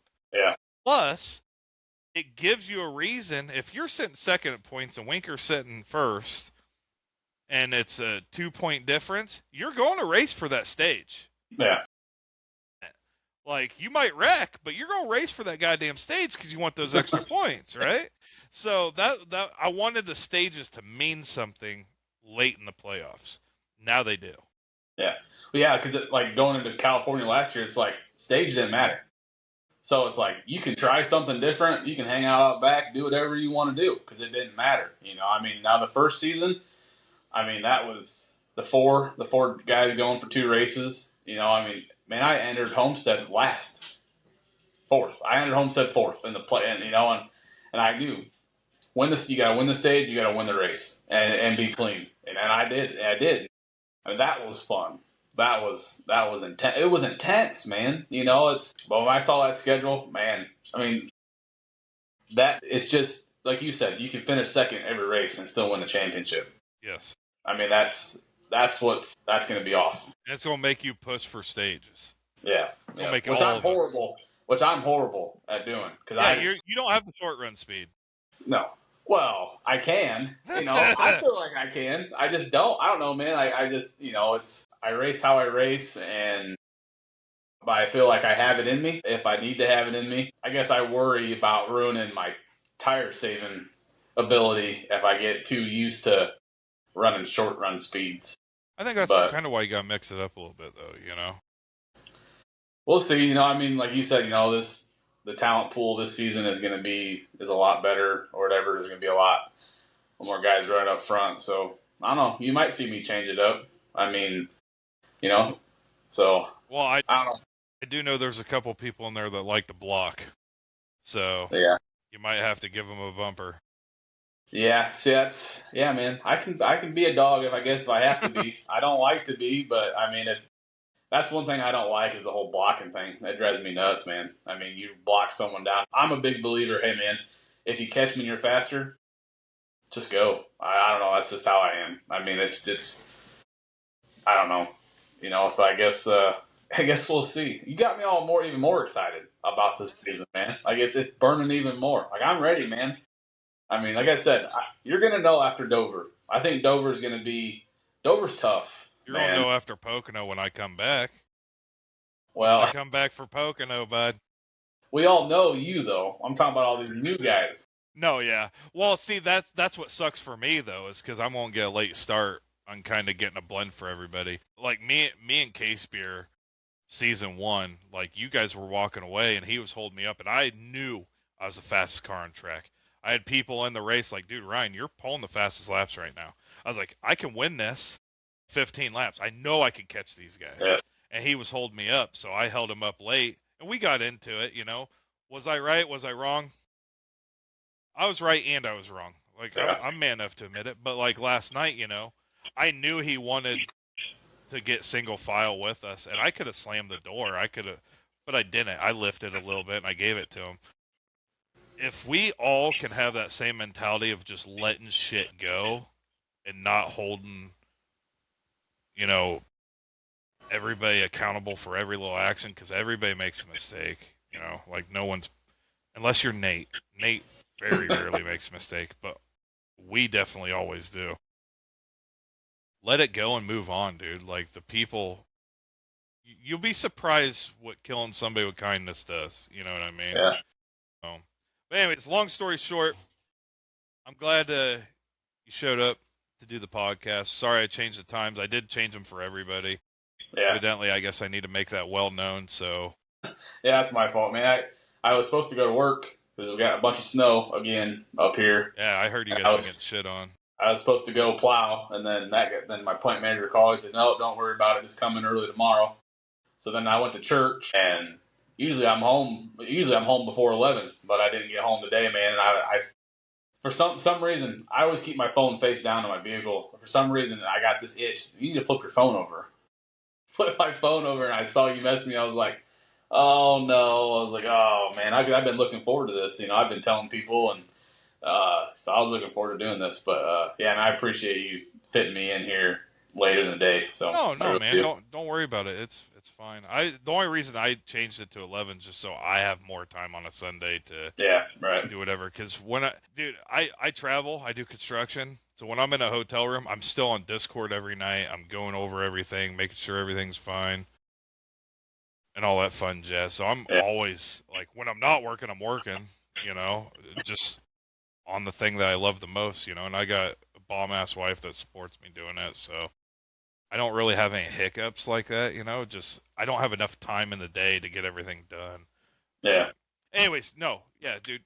I would love to see you guys in our Discord more. Just shoot, even on a boring day like today. Just shooting shit. Like sometimes we'll go into hosted races and just fuck up people's recruitment races by dominating them and be like, yeah, we ain't interested. Just for yeah, fun, like it's an asshole move, maybe a little bit, but we're doing it together, you know what I mean? So right. like that's what makes it fun. Or, we'll do a road course, or I mean, some of us, you'll get when you get Nate in like a rookie race with everybody, like because no one's racing it and he's in your split, you're just out there having a ball, you know what I mean? Or off-road Baja or dirt Yeah, or Volkswagens or whatever the hell we're doing. We do it all, dude. So yeah, I'd love to see you guys in there more, and getting to know everybody and everybody getting to know you. And obviously that's the point of all this. But closing out, I always give everybody a chance to give out, shout outs, who you want to thank, what's on your mind, and we'll get off here. yeah, man. Chop, everyone, man, all you guys. John, Striker, Nate, you. I don't know, all of them, man. It's just you guys. This is the best damn league that I've raced in now 4 or 5 leagues now, different ones. Oh man, this is where I come back to. I guess you guys set the bar so high I guess maybe that's why I don't race with other ones anymore, because it's not the same, man. Just thanks to Chop Shop, everything you guys do, and the community, man. It's just thanks to everybody, man. Thanks for all the racers, just for being good dudes, and even my rival, Robert Dudley. Thank you. He's good, man, and I don't know. Just thanks to everybody. I'm gonna try to get some people to watch this, send this to some people and stuff like that. But Bree won't watch it. But thanks to her, for allowing me to do this stuff. She's pretty chill. I could probably be back here for a couple of days, and she probably wouldn't say anything. So thanks to her, and my pit crew is not here today. I have a couple golden retrievers. My boy, he wasn't here for about an hour and a half, and he finally decided to leave. Yeah, I don't know, man. Just thanks for everything you guys do. When I got into iRacing, I didn't know what Discord was. I didn't know about leagues. I didn't know nothing. I enjoyed it. It was fun running officials and stuff. When I found Discord and leagues and stuff like that, was this the first league? I think Chop Shop was the first league I joined. I'm still here. I don't plan on going nowhere, and you guys have set the bar real high. I don't know, man. I can't thank you guys enough for what you do. When the race ends on Saturday night, man, I'm itching to go back with you guys again. And it's not just the racing; it's the hanging out. Yeah. And stuff like that. I'll definitely hit you guys up, because there's a lot of Saturdays I'll walk around here, or I'll get on officials, and they're not fun. There's nothing I want to race. Not much going on, especially when it's cold outside like this. Right. Try not to be so chicken shit and get on and talk to you guys a little bit more. So I definitely enjoy it. And I don't really think I'm a weird person. I'm pretty chill and pretty quiet. Yeah, you're a normal dude. I'll definitely have to do that. So I appreciate that, the offer, and man, just thanks for everything you guys do. Hey, man, we appreciate you. As always, thank our sponsors, Chopp'n It Up Podcast, which is us, Admin Box, Speedy Truck Trophies. We got Stay Tuned Sports, Dove Farms, Admin Box, all our admins. Thank you, everybody. Thank you, Tyler, for coming. I really hope to see you in Discord. If you want to run opens with us and shit, we got setups. We got everything you need, brother. So feel free to always stop in. All right, man. You have a great day, great Sunday. If we see you, we see you. If we don't, we don't. But we know come Saturday we'll see you. Absolutely. Thanks, man. Have a good day. See you later.